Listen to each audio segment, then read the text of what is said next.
கார்த்திகை மாதம் அப்படின்னாலே மாலை அணிந்து விரதம் இருந்து இருமுடி கட்டி சபரிமலைக்கு செல்வது தாங்க ஞாபகத்துக்கு வரும். அப்படி முதல் முறையாக சபரிமலைக்கு இருமுடி கட்டி சென்ற நபர் யார் அப்படின்னு உங்களுக்கு தெரியுமாங்க?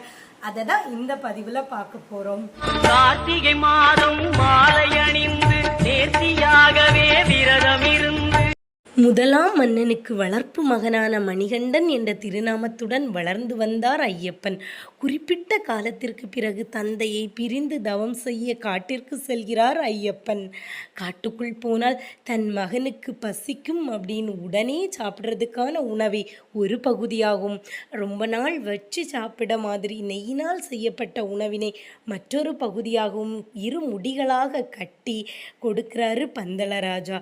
இரு முடிகளை கொண்டு சபரிமலைக்கு சென்ற முதல் நபர் நம்மளுடைய ஐயப்பர் தாங்க. நன்றி.